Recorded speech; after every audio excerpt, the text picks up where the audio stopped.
Do you ever feel like you're capable of more, but something just keeps holding you back? That something, it might not be your boss or your workload, right? But it may just be a limiting belief.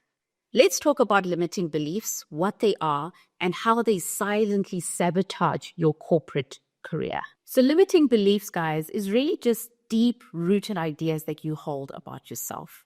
It's things that we have internalized about how we see ourselves, what we believe we're capable or incapable of doing, and that becomes then your core belief that you hold about yourself. For instance, a lot of young professionals will say, I'm not senior enough to be able to speak up in a meeting, right? Or some of them will say, I'm not the type of person who gets promoted into these kinds of opportunities. Or I'm not the type of person that gets picked for these kinds of opportunities, right? And some of you may be thinking, well, maybe I need to be a little bit more perfect in order for me to be taken seriously. Do you realize that these are the beliefs that you hold true about yourself? A lot of times, no one has told you these things about yourself, but you believe that you are not capable of promotion, being taken seriously, and so on and so forth.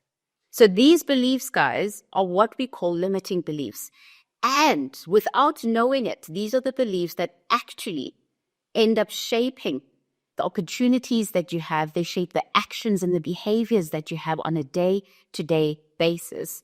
And these are actually the things that somehow start to dim our visibility and start muting our potential. So how do these things start showing up, guys? Well, firstly, if you have those kinds of limiting beliefs, you don't end up applying for opportunities that you've always wanted to apply for. Why? Because you don't think you're capable of applying for those things. How else does it show up? You sometimes are avoiding sharing your opinion in meetings because you don't think you're senior enough to be able to be having a voice in a meeting room. Other times, guys, you overwork yourself because you're trying to prove your worth instead of instinctively trusting the value that you bring to the table. This is how limiting beliefs start becoming a pattern of behaviors that end up creating career ceilings for us, that end up holding us back from the types of opportunities that we should be going for. This is how they start showing up, guys, in the way of behaviors and the decisions that you end up making. So this is why it's important for us to start identifying what those voices are in our heads and what the core beliefs are that we have about ourselves in relation to our career, but also just in relation to life as a whole. So now that we've identified, right, what limiting beliefs are and how they can hold us back, the next question we should be asking ourselves is, how do I let go of them? How do I start releasing those limiting beliefs so that I stop identifying with them and I stop allowing them from holding me back in further in my particular career? Well, the first step is naming it, right? It's so important that you start identifying and naming that particular belief that is limiting you from your fullest potential, right? So firstly, you need to be asking yourself, what is the belief that I keep hearing in my head? You need to be asking yourself that on a day-to-day basis. When something stops you from going ahead and applying for the role that you want to apply to, ask yourself, why am I not applying for this? The answer that you then start getting is what tells you what your limiting beliefs are, is what tells you some of the things that you hold true intrinsically about who you are, right? That's how you start naming it. That's how you start identifying them. Then the second thing that you do, now that you know what the limiting belief is, you need to step up and challenge it. Ask yourself, where does this limiting belief come from? How did I get to a point that I think this of myself? Is it even true? Right? You need to start challenging that belief about yourself.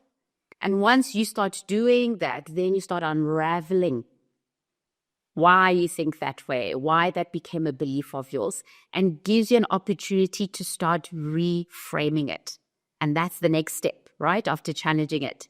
Reframing it means, how am I turning this I'm not ready into I'm learning and I add value as I grow, right? How am I turning the limiting belief of I'm not senior enough to be speaking up in meetings, to say, well, I came prepared for the meeting. I do have a question to ask. It is relevant, and I'm going to ask the question, because the more I ask questions, the quicker I learn, the quicker I'm able to add value, right? So it's about turning a limiting belief and trying to reframe it in a way that then says to you, this is a good thing. I can do this.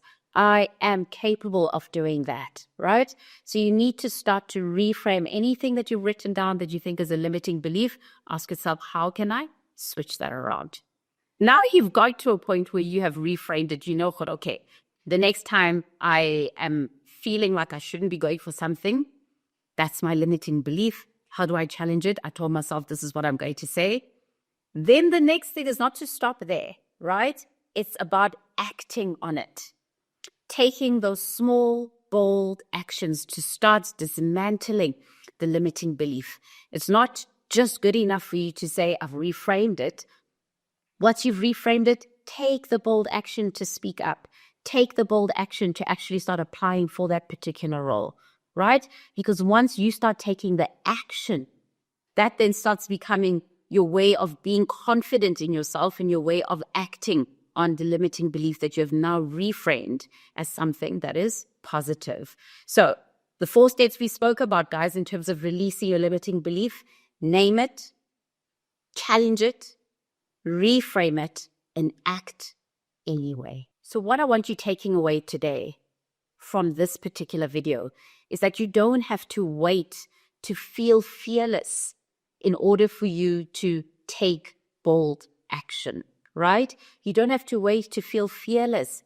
You just need to stop believing the limiting belief that you have of yourself. Stop believing the ideas that don't belong with who you are, right? So the next level of your career really starts when you stop limiting yourself. For those of you that are new to the channel or that haven't subscribed, make sure that you're subscribing so that you can continue to receive more tips that are going to help you along your corporate journey and ensure that you are corporate ready.